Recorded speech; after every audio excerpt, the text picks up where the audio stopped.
We dedicate this season to friend of the pod, Christian Salisbury.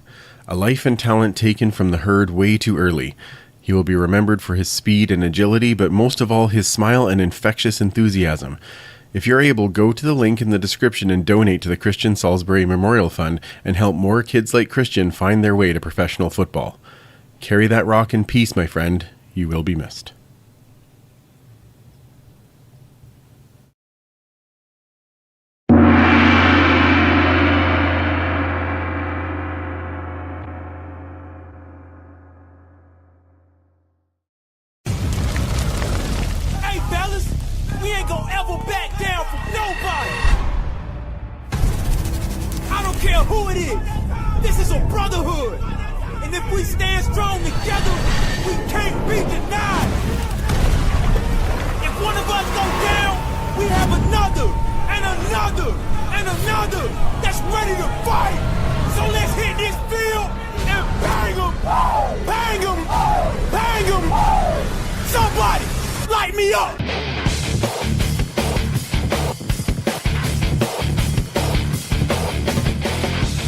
It's time to huddle up.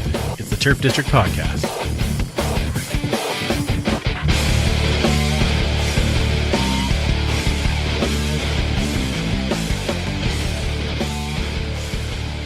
Welcome back to the Turf District, where we huddle up to talk all things Edmonton Elks and the CFL. And we're a proud member of the Canadian Football Podcast Network. That's right. It's Turf District Tuesdays. I am Andrew, and thank you for joining us on the podcast this evening. If you're on YouTube Live, thank you for joining us there. And don't forget to put your questions in the chat right down below, because we have a very fun guest who is going to have a lot of fun ways of answering questions. So make sure that you throw your questions in there for us. If you've downloaded the pod, thank you very much for downloading. And if you're listening on Edmonton Sports Talk, thank you very much for tuning in that way. We appreciate you guys sharing all of the links for everybody, and we're joining, make our CFL family grow. And everyone knows Coach Phil that's on tonight. So let's get some more Coach Phil in our lives. Let's bring in our guest. Here he is, the one and only Coach Phil. Welcome to the podcast. Hey, thank you for having me, man. Appreciate it. Absolutely. I appreciate you jumping in last minute, because both Superfan Mike and Commissioner Kayla are out with either illness or work issues. So it's always nice to put out a call out. Who's going to help me? And all of a sudden, there's somebody right there to help me. Tell me a little bit about your introduction to the CFL family, because you've kind of really connected with people this year. It was about a year and a half ago. Started getting into doing CFL reactions. I'm very familiar with the CFL game, and just doing videos and everything just took off, and everybody's embraced me and showed me love, and I give it right back to them, and I love it, man. It's been great just being able to hear different stories and meeting people that have been fans of the CFL for 40, 50 years, down to a year, maybe even a week or so ago. They've become fans. So I've heard it from different spectrums, but it's been really good. Been very good, man. That's amazing. Now, I know you're a Rider fan. I won't hold it against you. We allow everybody on this show. We don't want to, we don't rule it. Look, I'm even drinking like a light green and white beer, just so that you feel welcome. I'll take it. I'll take it. Okay, now tell us when did you get into football in general? I mean, I know we'll talk about where you became a CFL fan, but when did you get into football? Football has been a part of my life since I was 8 years old. First time I played on the 89ers here back home. Youth football, I played basketball as well, different sports, and then played high school football. And I got into coaching like my senior year. I tore my ACL for the second time, and my high school coach came to me. He says, "I've always told you you have a mind of being a coach. You ever thought about doing that?" And I didn't really know what I wanted to do after high school, so I was like, "All right, I'm gonna do it. What the hell?" Belichick's making 40 mil, so I might be able to make that at some point in time, right? And How'd you know it would be with videos and not coaching? But okay, that's fine. It's the way it's both ways work. Yeah, it's great. my high school coach had a funny response. He said, "You forgot you're black, right?" Oh my! And I thought about it, and I was like, "Dang, you right about that." Coach Prime wasn't around just yet, so I'm like, all right, I got you. But no, football's been in my life forever, man. And the funny thing was, growing up, I was a bigger basketball fan. Okay. Growing up, I knew I obviously football was like number two, but I really didn't notice like my love for football until like I stepped away playing it when I was like younger, and then it just happened, and I'm here. So when you went to coaching, what did you start coaching? So my first coaching job, I coached youth football. I got a head coaching job right out the gate. Wow. Okay. Yeah. Okay. Nothing like kicking it off early. Okay. Man, I can't cuss, can I? I can't cuss. No, you can. Go I ahead. was greening in goose shit. That's fair. I'll never forget it. It was summer 2013. My son was about a year old. And I remember we were first practice. I had no plans whatsoever. I had no structure. I was just doing whatever. We were fitting to run the run and shoot with a little bit of Urban Meyer's offense. I was doing everything under the damn sun, and I got demoted within 3 days to offensive coordinator. And I said, "Screw this," and I almost quit. And oh wow, I've done everything. And truth be told, like my first real like coaching, I wouldn't say job, but I guess training was while I was recovering from knee surgery. I was what's they called, a team manager but with Okay. the coaches, I was a slap ass. I was a slacky. I did everything. I've taken so many notes. I done water. I done put ice. The worst feeling in the world is carrying them water jugs from the locker room. And our stadium where I live in my hometown, our home stadium is like 3 blocks, but it's a long 3 blocks. And so you got to Okay. carry that water jug while on crutches, Oh, mind you, wow. one hand with a crutch. You got a cast on, and you walking with your friends like, "Come on, let's go." But I've done everything. I've done it all, and I love the journey that I've been on with coaching. So it's been crazy. What's your favorite position to coach? If we're talking position, Mhm. linebackers, Okay. inside, outside. I've spent the last couple years as a defensive coordinator for a men's semi-pro team, and I also coach high school. I was a assistant linebacker coach Nice. and tight ends coach. Which funny thing was we really didn't use our tight ends, but it was a title and I got paid. So I was like, okay, cool, whatever. You gotta work, you gotta work both sides. Hey, if you're getting paid to coach, you do whatever. Okay, sure. I'll learn. I can teach in that. It's great. that Yeah. $1,500 every month makes a difference. That absolutely. Right. But those are my like the last couple years I finally have I guess you could say found my voice, and we had some success, made the playoffs, did things like that. And it was my first year finally breaking through at the high school level. So it meant a lot to me. Being young, and you really don't always get that opportunity unless you know somebody on the inside. So it still means a lot to me. Oh, I bet. I bet. Tell me about the connection with these kids as they're learning, because one of the things that I hear from a number of coaches is just as much as you're teaching them, you kind of learn from them because you watch them grow. And tell me about that kind of connection. I think I've had the benefit of getting into the coaching like right at 18. I'm Okay. young enough. So I haven't even hit like my prime. I've been able to be relatable. I've been able to learn because I'm growing with them. Like I'm in that weird place where I'm still young enough to them where I'm cool and I'm funny, but I'm not old enough where I'm like that unk or Yeah. like pops. You know? So I got a little bit of wiggle room, you feel me? But I can still now some of the stuff they be doing, I'm like, what are you doing? Like, why would you why type shit? But it's fun to be able to grow with them, and I have the benefit of working in the educational field from K through 5. So Okay. I'm learning the next generation, man. I'm seeing what they're doing, not just sports wise, but psychologically what they're into, like the trends, and you got to be relatable. You don't want Yeah. to be that old fart. You know what I'm saying? Yeah. So when the Twitter handle changes to Coach Pop Reacts, then it's different. Then it's a then we know, oh, he's made the transition to the next stage. When I start rocking the Ron Lancaster gas glasses, There we you know what I'm go. saying? Oh, I'm gonna have you back on specifically for that, just for the screenshots alone. It'll be Oh, amazing. Yeah.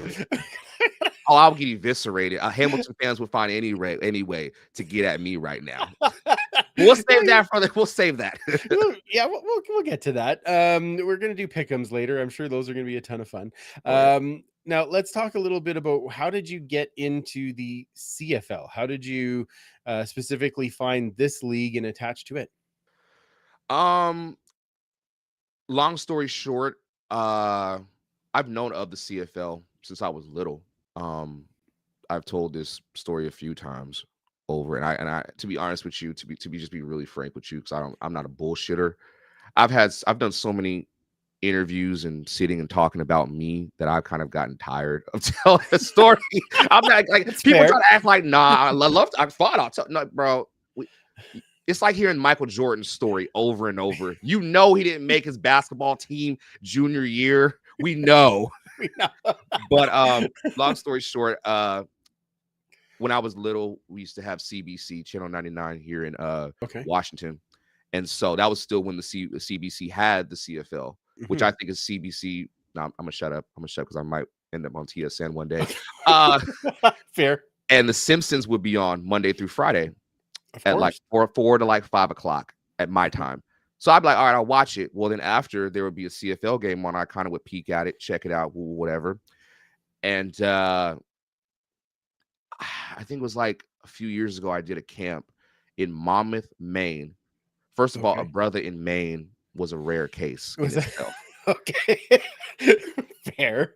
Yeah, yeah. And so I'm already a fish out of water, and I left the camp. It ended.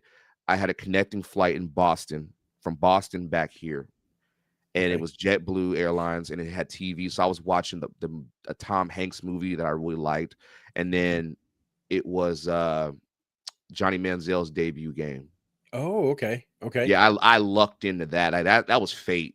And Yeah. I didn't know the seeds were being planted because I watched the entire thing from beginning to end.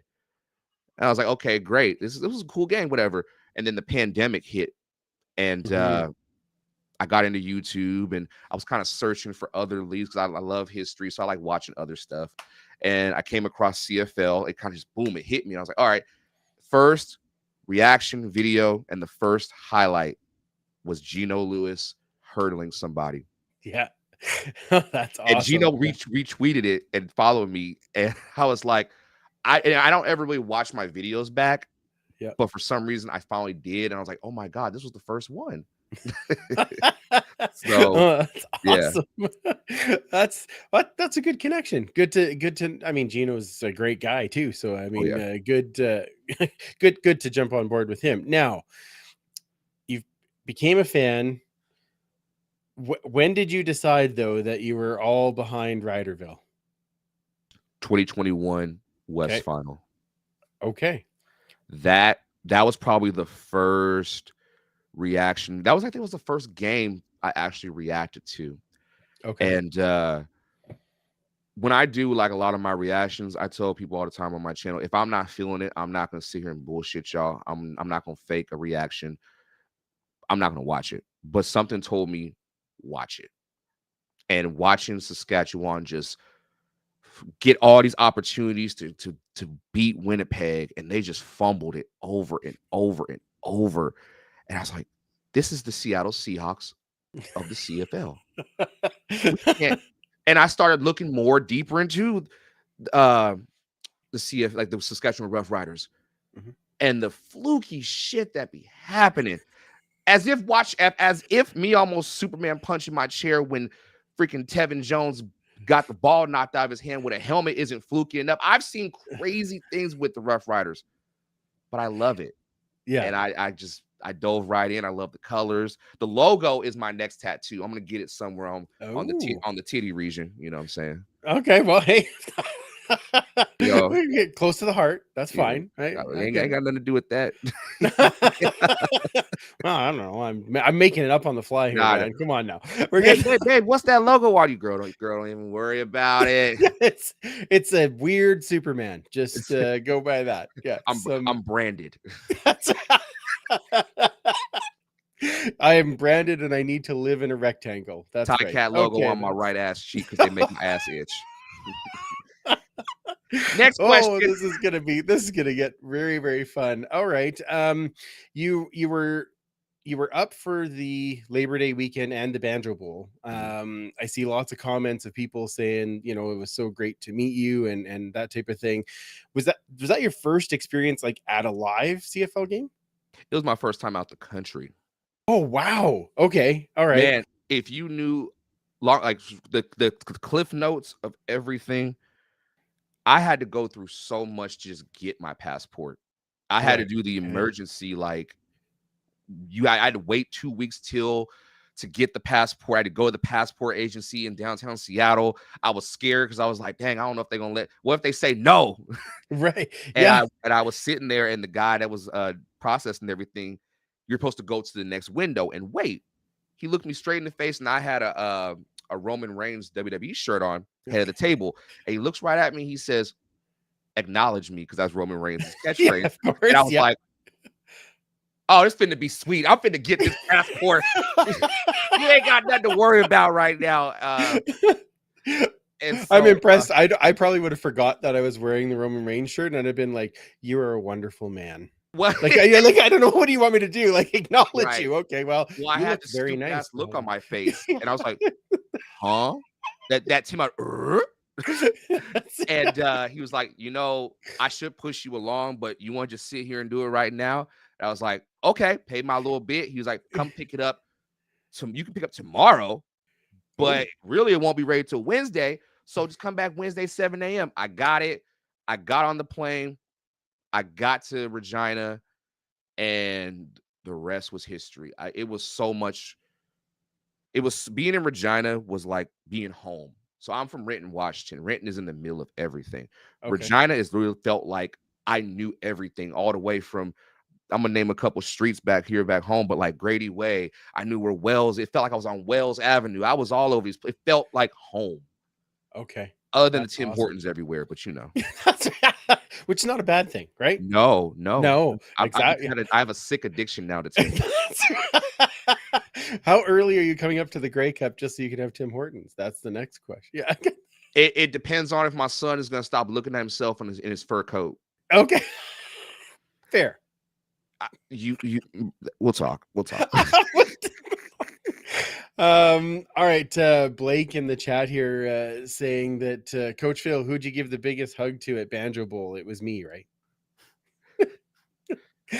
How many hugs you passing out, man? Man, I done kissed babies. I felt like I was a black Richard Nixon walking around, dog, with a little bit of JFK swagger, But no, I've hugged so many doggone people, shook hands, and everybody is amazing.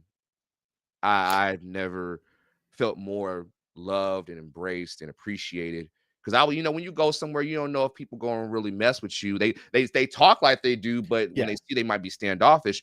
Man, I had so many people showing love and people walking to me want to take pictures. At LDC, I went to the University of Regina game, their home opener. Saturday, I went to Fan Day for the Riders, and then Sunday was the game. I had teenagers walk up to me.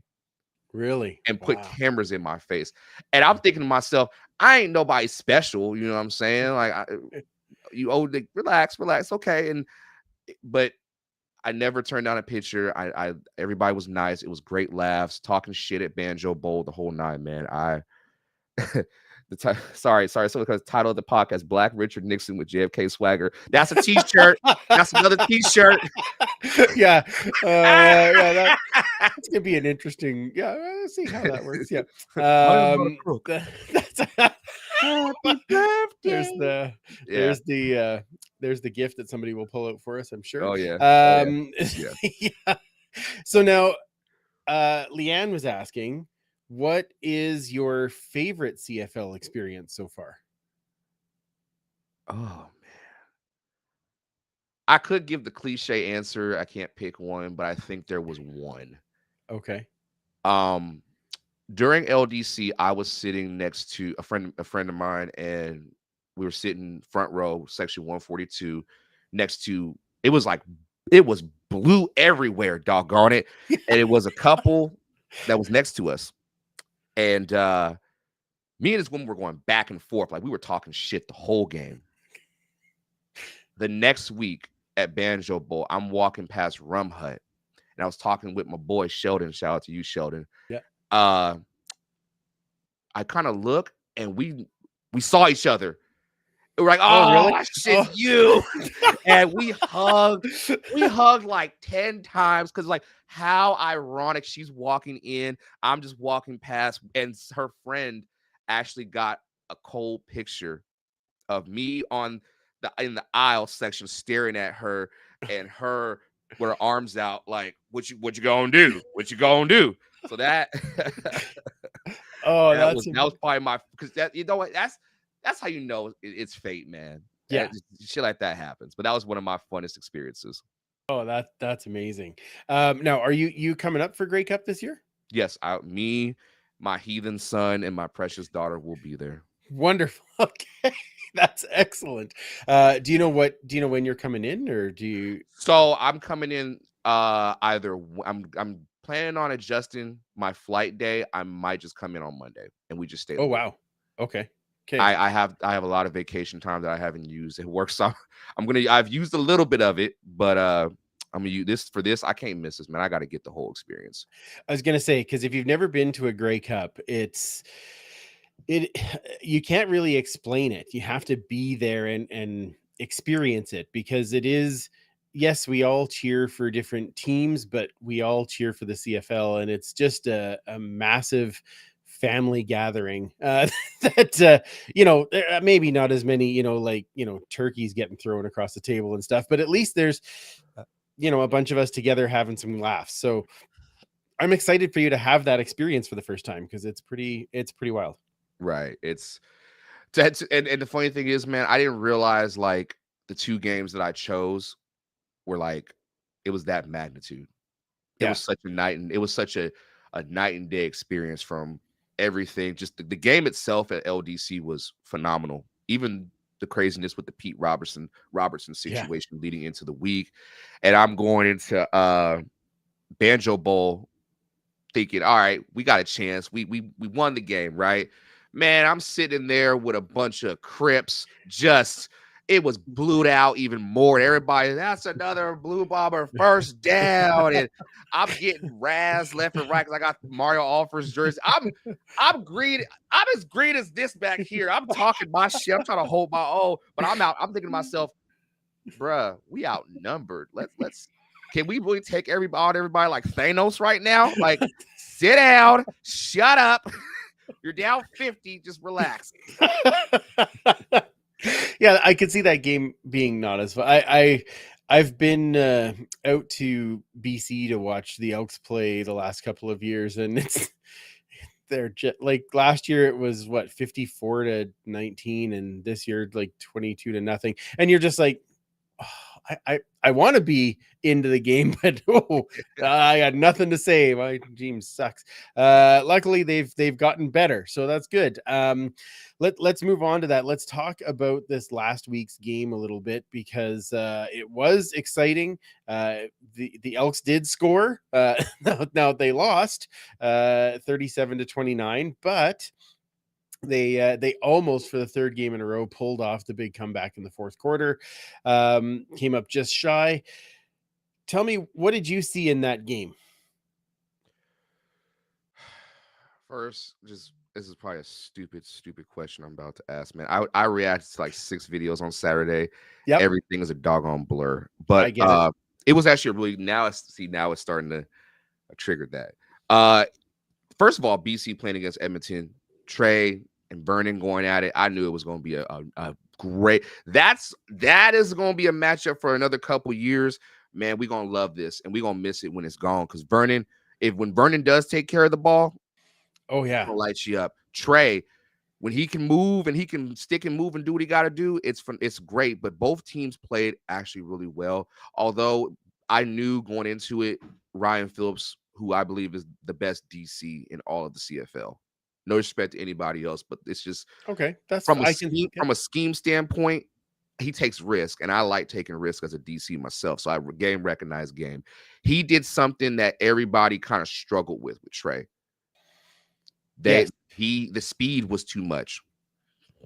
They did pin him. I was actually impressed with the way that they held him in, and then if he tried to break out of the backfield, it was like there was 4 gray jerseys there and no green. Like it was, they played that amazingly well based on how the games have gone the last 3 weeks. So I was really impressed with how they play. I mean, impressed at how they played the D, pissed off because they played that well, but still, they did play well.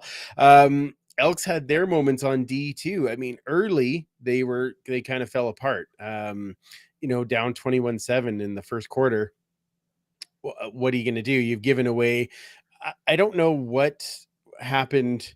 Like it's like everyone decided to just stop running or tackling when Katoy got the ball and went down the sidelines. It's like, oh, that guy's big. I'm just gonna wait over here. Like that's exactly what I sound like. First of all, that's a big bastard right there. He's like enormous. The way he was running, he looked like the Fox Sports, the robot that he was just running.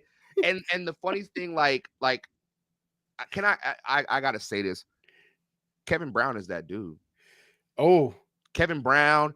I call him K Glock, Kev Glock, because I don't make me pull out the Kev Glock. I do fire it off. Yeah.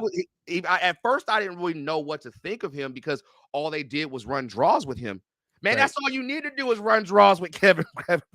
But then also, I'm loving Mizell. Mizell, that's a cold heads up. Who's the better running back at this point in time between them two? Oh, Because I they're very agree. similar styles, but Mizell is more off. He can go off tackle, he can go off the guard, he can do dive, he can do it all. But Kevin is like Eddie George. I want every hit. Hit me. Try. Come on. Arnold Schwarzenegger. Come on, do it. Ow, ow. Just yeah, go ahead, hit me. We'll see how that works. Yeah, I'm just gonna keep my legs going, and you can just try and stop me. But I mean, Mizell plays really well against the Elks. I'm not sure what that is, but he could have 3 games where he'd have under 20 yards against other teams. Comes in against the Elks, 120. Like I don't get it. His style just fits the way the Elks play, I guess. I think they found the weak spots off BC's offense. They found the little weak spots. They did take advantage of just in between those tackles, man. They took it, the D tackles. They took advantage of that with Mizell, and the blocking scheme that they put up was great. You got to give credit. I mean, you got to give for BC to do what they did against the Edmonton team that is finding their shtick or their feet. They put up a fight. Although one last thing I will say about that BC defense, they didn't try to chase Trey. They made Trey run to them. That's true. They were ready. Because you see where like the one play, I think it was like a second down. He tried to do that Russell Wilson whirly dervish in circles. Yeah. And he was like, no. Yeah. And down. Oh, well, that's yeah. I'll give while we're talking defense, I'll switch back to the Elks defense for a second. Jake Seresna, 2 massive sacks again. And when he did his somersault, he didn't somersault into the ref. So extra points for that because we don't need another penalty like that. Yeah. And that Kai Gray interception, that was amazing. Like out of right field, just comes blaring in, catches it, and is gone. There was nobody that was going to touch him. That one really, really impressed me. I was happy with that. Yeah. On the offensive side of the ball, you already talked about Vernon and how he can move and got into open space. He was the one that was probably more mobile on the Friday night. He was able to get more yards than Trey did.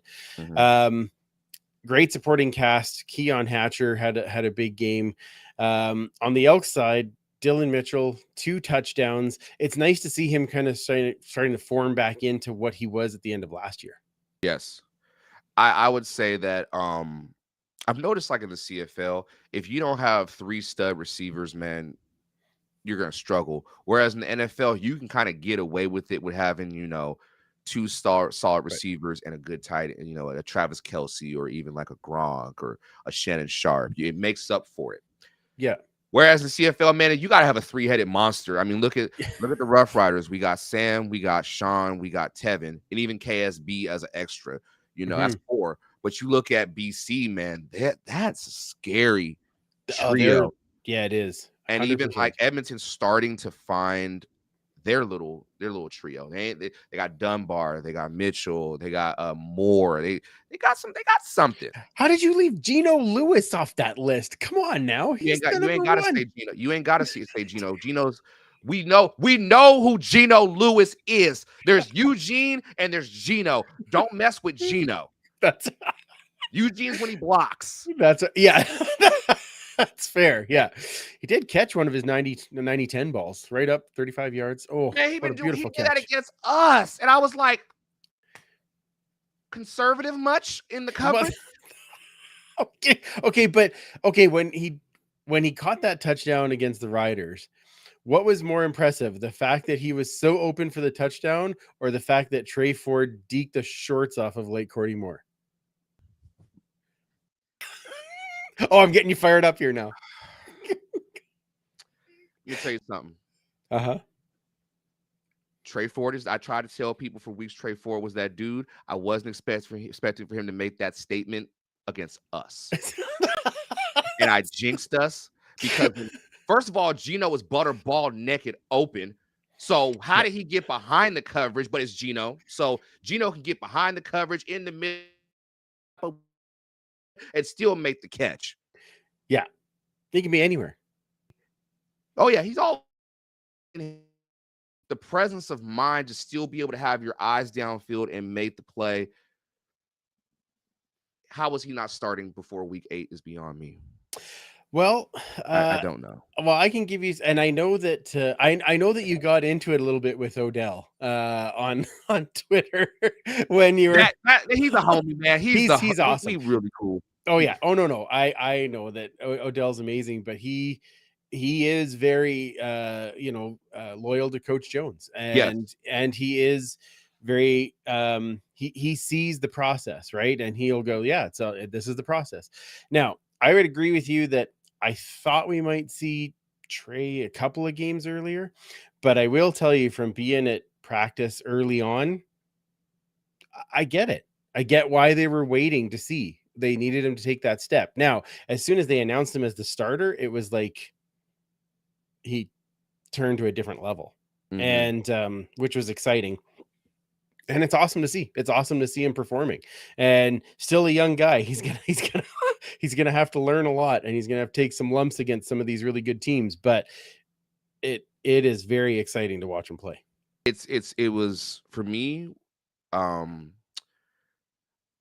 would say with Trey most of the season when and talking with Odell, I understood it. I was hesitant at first, but the fact that he's been in the trenches with Jones, I get it. Yeah, I understand it. And if I wasn't a football coach and hadn't experienced some of the things that I have and seen when it comes to quarterbacks and working with quarterbacks directly as a quarterback coach, watching OCs direct things with them and how you want to develop your quarterback, every coach is different in their process. Yep. Chris Jones is just he's a stickler about things. And I've understood now. All right, trust the process. I heard a few things about he was a one read quarterback and his arm strength wasn't there and blah blah blah at training camp, whatever. It's like, okay, that's training camp. Right. You're gonna get better over the process. So just throw him in the fire and look what he's done. He's made a little bit of lemonade, not a lot, but a little bit. He has absolutely made some lemonade, which is fantastic. I can see that Jamin Pelly is actually in the chat, and he said the game planned very, very well. So they game planned well, and like you said, Ryan Phillips had a good defense that day. So it's going to be very interesting to see as I hope that we find a way to extend Ford, and then we have Ford and VA for many years. That would be it's a fun battle. Oh yeah. Battle of the littles. Battle of the little. Look, just because your quarterback is like 6'1,000, like he's very tall. Come on now. Okay, you act like we got Ben Roethlisberger out there. You know what I'm saying? I understand Jake's a tall bastard. I'll tell you that, but he is. It's okay. That you know what? We'll talk. Okay. Okay, fair enough. Okay, couple of things after a couple of releases from the Elks. Linebacker Caleb Tanner, defensive back Dwayne Thompson, who was a starter at the beginning of the season, released this week. Wide receiver Danny Vandevort released once again as well. He's been released and signed and released and signed and released and signed. So released this time. We'll see what happens. Elks have a couple of injuries we need to worry about coming up. Thank goodness for a bye week. Vincent Forbes Monbleau went down, Marcus Lewis down, and Scott Hutter, who was having a really big game, especially on special teams. So hoping that the week off will help those guys. So, all right, Coach, let's see what other questions we've got in the chat here that we can get for you. Hang on one second here. All right, one question. When is Coach Phil coming up for an Elks game? So funny thing about that. G-Roy commented, and he said Edmonton next, and we've kind of I've spoke with Giroy a few times. I did a couple videos on him, and we've talked a little bit trying to figure things out. But it's on the Elks. I mean, and the funny thing is, the Elks have commented on my YouTube video. Yep. And I was like, okay, we can make something happen. So whatever happens, happens. You know, I would like to get there. If not, some point this season before the season's over, but definitely next season, I'm coming to Edmonton. All right. Well, we only have one more game at home, so it's so next season, whenever you're coming, come early. We'll feed you at the tailgate. We'll have the early game on. We'll have some fun. Then we'll go in and watch the game and hopefully watch our team win. I will be on my best behavior and not. I call bullshit. That's what I call right there. You're gonna have fun. Come on. I ain't done. I look. Hey, I can always speak for myself. I be on my best behavior. I don't look for trouble. Okay. It finds me. That's fair enough. All right, I'll let that happen. All right, let's have a little bit of fun here and do some pick'ems for this week because my team's not playing, so I don't care. I can just talk. We can talk about all these other ones. So the first one, Toronto at Winnipeg. So a battle of the Titans. It is in Winnipeg. Coach, who do you have in this game? Well, it ain't really a battle of the Titans. It's more like battle of the pawns because the starters aren't really going to be starting. So it's kind of a bait and switch per se. Do you think? Well, Winnipeg's got stuff to play for. Winnipeg is going to have. They're going to have their full roster going because they want first. They want that bye.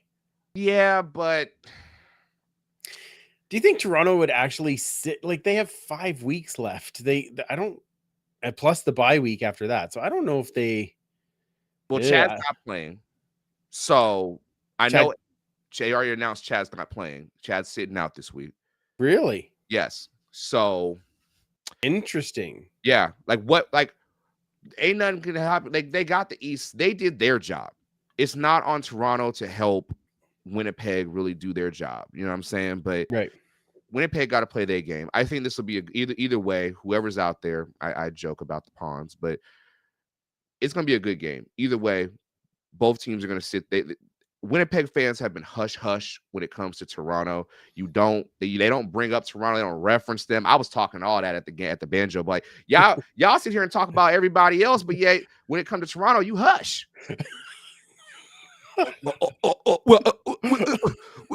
We won 2. We're like, well, they beat that ass last year. Tell your kicker to get the ball over anyway. The devil is a lie. I'd say that if Brady's playing, Brady's going to have a field day. Okay. I know that front line has some injuries, but if Sean Oakman is out there, he's going to hold the front line down. If they don't have their starters in there, Winnipeg's going to run all over them. This is going to be I hate to say a statement game or that stupid saying bulletin board material shit. It's just stupid. We don't think about that at all in the locker room. Shut up. That's folks that be sitting there and trying to make storylines. Ain't no who has a bulletin board anymore in the locker room is beyond me. But it's going to be a good one. I can't really say who's going to if the starters on Toronto are not playing, Winnipeg's going to win. If Toronto does play some of their starters, it could be back and forth. I would have really appreciated if they'd have sat Chad Kelly next week when they play the Elks. That would have been much nicer. Would have been much more helpful. I do think that Winnipeg was going to take this one anyway. They, like you said, it's on home field. They want to, set the tone for the playoffs. I think Winnipeg takes this one down. Yeah. This will be an interesting one for you. Saskatchewan at BC. Who do you have in that one? Are you picking with your heart or your head? I always with my head. Okay. All right. And whoever can take care of the ball is going to win it. Whoever has the least amount of turnovers, whoever's deep. Well, we already know BC's defense is going to do their thing. They rock solid. But whoever takes care of the ball, That's all I can really say. Come on now. You can't All right, just all right. can't I'll sit quit. on the fence. Who are you picking? I'll quit bullshitting. I'll quit bullshitting. I think when we're on, we're on. When we come out and we actually set the tone early with at least that opening drive, a touchdown, and not a field goal, we're good. We might have the dub. But if BC get the ball first and they get up 2 touchdowns and we don't we don't get our lick back on that drive, on our first initial drive, if they got the ball first, we're in trouble. Yeah. That's tough. I think BC is finding their game again. So I think this one is BC at home for sure. All right, next one, Montreal at Ottawa. This one in Ottawa. Who you got in that one? I think this might be the. I know Winnipeg and Toronto is like the game of the year. Well, it's not the game. The Not if game of the year, brother. Starters. The Grey Cup rematch, brother. Sure. But I think this will be a fun one for the people that like knockout, drag out, fun football. This will be it right here. Both teams. Ottawa is just fun. I got a soft spot for Ottawa, bro. I really do, man. I get it. I get it. It's the little engine that could, man. Dustin's gonna come out there. I do believe Montreal does have the sleeper defense in all of the CFL just because they've got studs at every level. They got my boy Reggie Stubblefield. They got Darnell Sankey. They got the man Sean Lemon, who should have had 100 sacks, but it is what it is. They cheated him. He'll get it this week. I'm sure. Easily. Yeah. And if you hear people screaming in the background, it's just a bunch of drunk neighbors. Okay. I got no shame. But no, I think it's gonna come down to Cody. Okay. Is Cody gonna Cody? Is he gonna take it all on his shoulders again, or is he actually gonna use his teammates? Are we gonna get 1 to 3 step drop Cody where he can get the ball out quick, or are we gonna get 5 to 7 step drop back Cody? There's a difference. When Cody's got to take 5 to 7 steps back in his drop back, he's done. He's finished. Well, because he'll spin to the left and then he'll get hurt. He's gonna pirouette. We know what Cody's gonna do. Come on. I saw somebody on Twitter say, is Cody Fajardo, I think it was Twitter or Instagram, somebody said, is Cody Fajardo a Hall of Fame candidate when it's all said and done? Cody Fajardo has 1 Grey Cup, 1 All-Star game, 1 everything. Come on, like relax. As long as when they put him in there, they put like a goalpost right by him, that'd be fine. I'd be okay with that. I could wrap my head around it then. It'd be worth it. Well, what frustrates me about Cody is Cody looks like money. You watch him throw that deep ball, he just looks like the pro. He was born to be a quarterback. But we got champagne taste with beer money when it come to him. Like it's like Buzz Lightyear out there, man. I'm talking about Tim Allen Buzz Lightyear. Like when he thought he was really, you know what? I'm not even. Next question. Okay. Well, no. Who are you picking? Montreal or Ottawa? Who are you picking? I'm a rock. Sean gonna kill me if I pick Montreal. If I don't pick Montreal, Sean gonna Hogan slam me. I'm gonna go. I'm gonna go with Montreal. All right. And just for fun, I'm going to take Ottawa because they're at home. They have played better at home. They have a raucous fan crowd that is going to be there and supporting them, especially after the win, last week. And Montreal is like, they have a good game and a bad game and a good game. And I don't know. They're kind of like, they're so back and forth. I don't really know what to do. I'm sure Montreal is favored. And likely in the end, Montreal has the better defense, so I think they win. But I don't know. For some reason, I just feel like they're going to stub their toe. I'm going to go with Ottawa on this one. Okay, all right. I'm not going to double down, but I will say, or what is it? I think it's double down. I'll tell you what. Ottawa wins it if they mix up their run game a little bit. If they mix up their run play, because their run game is actually coming together. They didn't have it earlier this year other than Dustin running, but with Williams back there, Williams is turning out some yards. He is, absolutely. Yes. Yeah, he is. And just never know. These guys are starting to come together, right? It happens. Yeah, we know. I've watched it happen here. It does happen. Granted, then they lose the game you think they're going to win. So who the hell knows? All of our Montreal Alouettes flight deck people, Als have won the last 8 in Ottawa. Ottawa is cheering for offense like they do. I was like, okay, we get it. Yeah, okay. That's true. Yeah, it'd be very interesting. Last game. Now, I have a feeling you have something to say about this one because the last game is Calgary at Hamilton in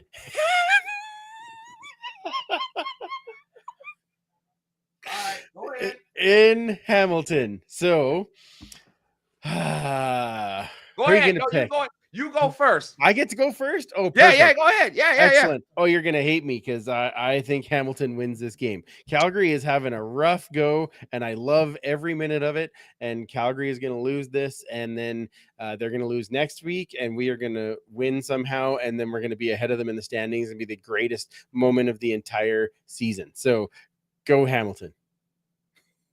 Well, since I'm King Op in Hamilton right now, I would just like to look in the camera and just say, I don't give a damn what y'all think of me. I don't give a damn if y'all want to bury me at the Grey Cup. Y'all ain't winning this game. Feed Kadeem Carey the damn ball. Let Luther Hakuna Matata do his damn thing. Give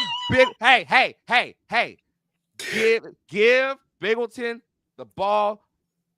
It's Mayor Mania up in here this week. And I want all smoke when they come to Regina. Because I ain't scared. I ain't hard to find. Y'all talked a lot of trash on Twitter, and you ain't gonna say it to my face. So best believe King Op will be in Regina for that matchup next week if you make it this week against Calgary.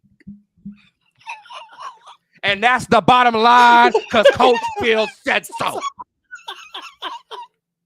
Oh, that's outstanding. Oh, that's amazing. Hakuna Matata. No, I can't say his name either. It's fine. We follow each other on Instagram, and I was like, bro, hey, I don't want no issues with you. I don't want no issues with you. He's like, you're good. I was like, great. Okay, that's okay. My joke on this show is I don't know how to say it. Then somebody says the name, and I say, "Oh, bless you." Like I have no Hakuna Vanu. I know how to say his name. It's just funny.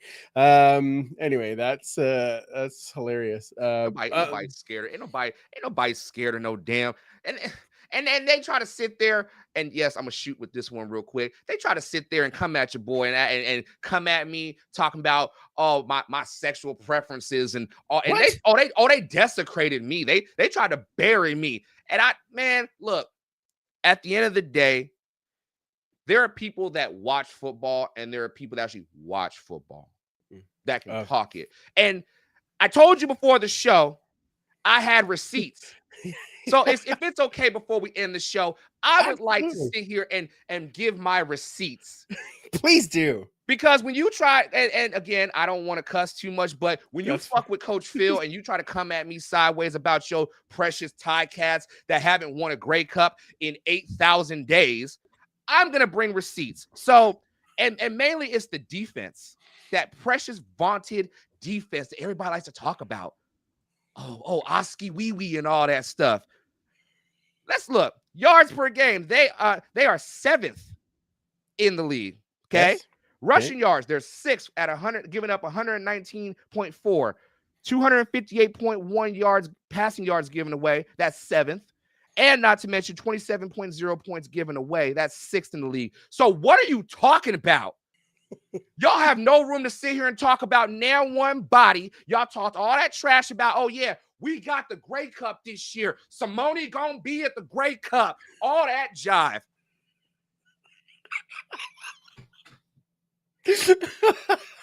Fam, I want all smoke with y'all because and the thing is, people don't understand. I actually like Hamilton. Yeah. I like the defense. But as a coach, like I am for the last decade, the decade of decadence, you got to be able to take constructive criticism. I can't stand pro athletes who sit there and be sensitive. You knew what you signed up for.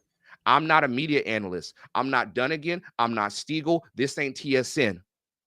If you don't like what I got to say, play better. If you a fan and you don't like what I got to say about your precious Ticats, I don't give a damn. Your team is not playing. I won't even say the offense. The offense has been playing well. They've held their own with Bo being out. My man James Butler is holding his own. Absolutely. Taylor Powell has stepped up. But that damn defense be talking.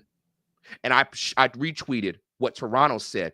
We got to get back to partying. We got to get back to partying. Yeah, Simone up in the camera. We got to get back to partying. How you going to party and you 6-8? I ain't never seen people with losing records party. That's fair. Yeah. So I'm not saying don't talk, hype yourself up, but bro, at some point you got to lock in and you got to step up as a defense and say, all right, I see our running back is carrying the load. I see our top receiver, who was last year was the number one player. Correct me if I'm wrong, in all the CFL. Tim White. Tim White. Yeah, I think so. He was like, I think he was up there. Up there. Yeah. He was up there. Yeah. Yeah. They doing their job. Let's do our job as a unit. Let's stop them. Let's make plays. But you don't. And even that win against Winnipeg, Zach Collaros was slinging wee-wee everywhere. Tallywhacker all up and down the field. The only thing that stopped them from not winning was Brady not getting in the end zone. And you're lucky Brady didn't get in there. So humble yourselves a little bit. Humble yourselves, because you ain't won nothing yet. Because correct me if I'm wrong, y'all hosted it a couple years ago. Yes. And you went to OT and you couldn't get the job done. So don't talk to me about, all roads lead to Hamilton. Divots. And I stand on what I said. Divots, potholes, and traffic cones. Change my mind. Now I want them to play well just to see what happened. Like somebody said that my boy Cliff said Simone will be at the Grey Cup. He'll have a ticket. That's right. And I'll have a ticket too. So we can talk about it. We can look at each other. We both the same height. I might be a little taller. I might be, I'm from the school of Bernie Mac. I'm gonna look at you like you short. Just what you want?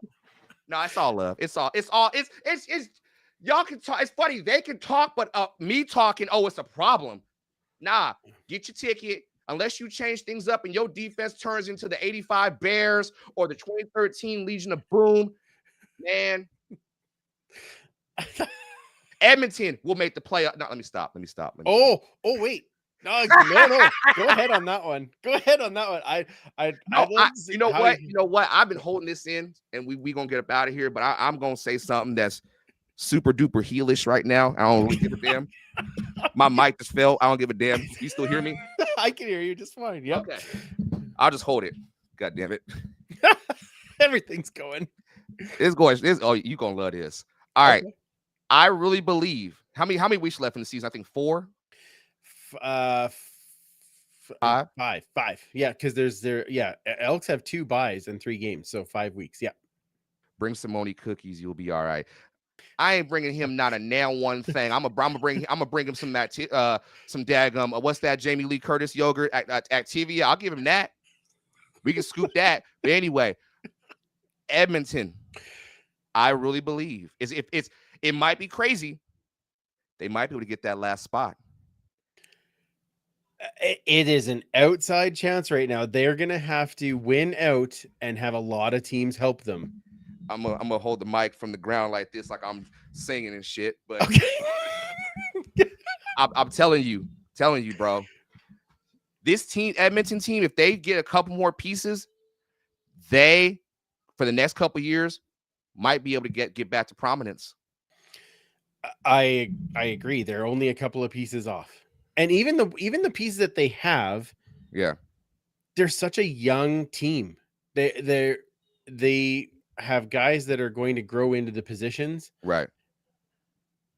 as that happens, and they stay together, I think the consistency will pay off. I think it's going to be huge. I think we talk about, and I know that, we've talked about this online, but, at the beginning of the year, it's like, oh, Coach Jones got to go, all this type of thing. I'm like, I'm telling you, it's a 3-year plan. Yeah. Keep the consistency.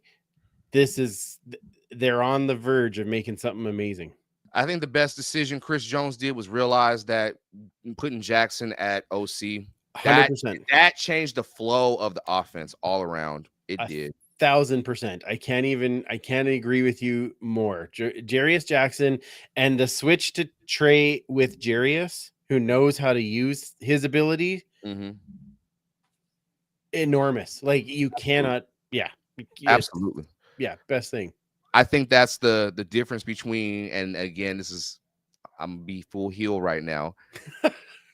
Hamilton got rid of their guy, and look at the shit that they've been dealing with.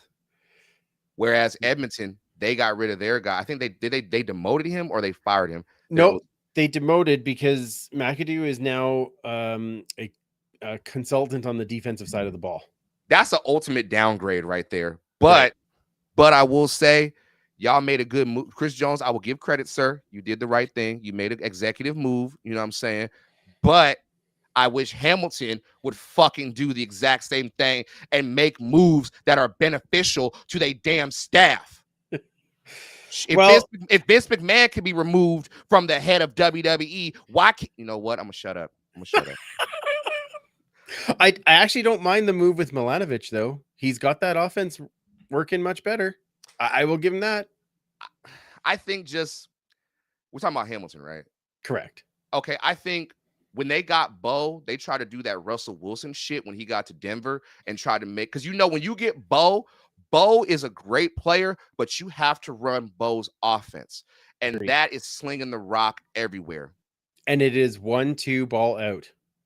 Thank you. That's it. Yeah, he does that amazingly well. One step fire. That he's really good at that.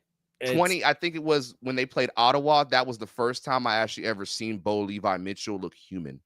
Right. Yeah. That, and I reacted to that on the channel.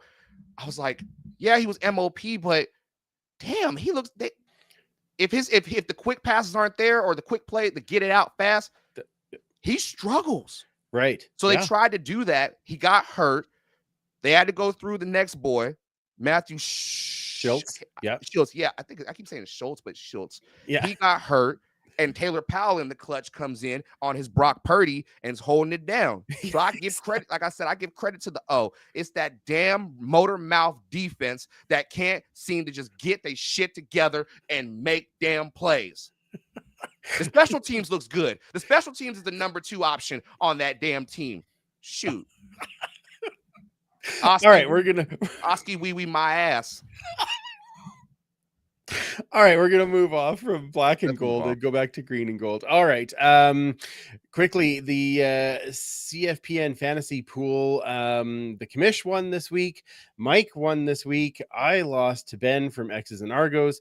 Mike and I are both into the playoffs. Mike gets Steph from the Go Stamps Go Show.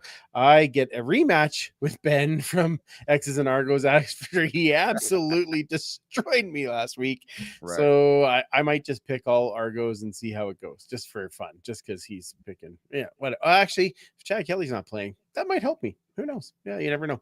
What do you have to lose, really? Really? I mean, whatever. First round of the playoffs. Whatever. Lots of fun. But thank you again to Ryan from Canadian Football Countdown for setting that all up for this year. It was loads of fun going against all the other great podcasters. Coach, thank you so much for joining me last minute and having some fun with us, talking some football. I really, really appreciate it.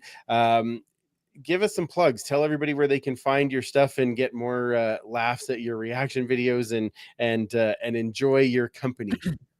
You can find me in the trenches of X, Twitter, whatever Elon is calling it. At what is my damn Twitter handle? At Coach Phil Reacts. There we go. We were talking about before the show, so many damn social media stuff. I can't keep up.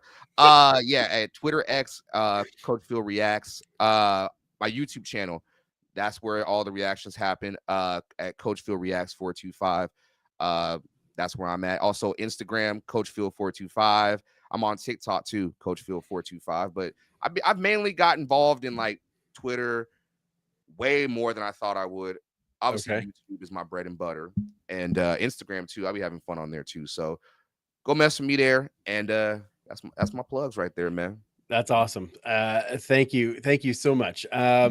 Make sure you're following our friends at Pay It Forward with Football. They're having their fundraising event on October the 27th at MKT Beer Market.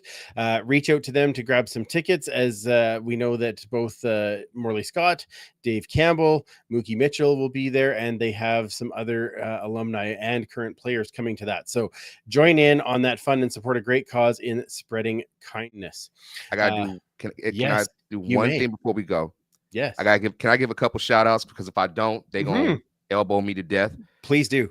Shout out to my momager, Janny. Shout out to Leanne Cosmic Rhubarb. She'll be mad if I didn't give her a shout out.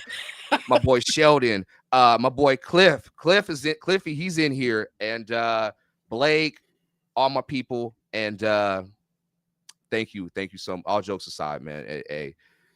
It's just jokes, man. Relax. Yeah, I know. Everybody gonna take it seriously, man. Relax.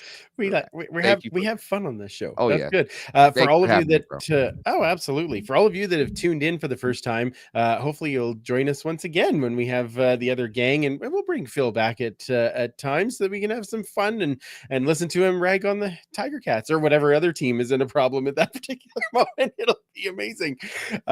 So make sure you're joining us on Tuesday nights. You can find Commissioner Kayla at Duchess Lombardi on Twitter. You can find Superfan Mike at 56 Parkies, or the Edmonton History at EDMHISTOREE. You can find me at Freepalicious, and of course the show at the Turf District, and that is on all of your different various social medias, Twitter, Facebook, Instagram, TikTok, Threads. Except for Blue Sky, where I screwed it up and it's Turf District Pod, but I'm still on there. Okay. Oh, you're not on Blue Sky yet? Oh, Coach, we'll fix that after. Don't worry. Yeah, it's like old Twitter. It's amazing. I'm thinking Blue Sky. Damn. See, right? Yeah. And of course, check out all my articles on 3 Down Nation after the games. If you are on YouTube, thank you again for joining us. We're not doing overtime this evening. We will be back next week, though, with a very special guest. Mama Sauls is going to join us to talk about the Christian Salisbury Foundation. I'm very excited to have her on the show. So join us next Tuesday night for that. Otherwise, spread the good word. Get a little like, a little share, a little ring the bell, all that fun stuff. Put a comment in, all those fun things. Help grow the show. Thank you again to Coach Phil. For Phil, Commissioner K, and Superfan Mike, I'm Andrew. Remember, you can't catch footballs with your face, and we will absolutely talk to you next week. Take care.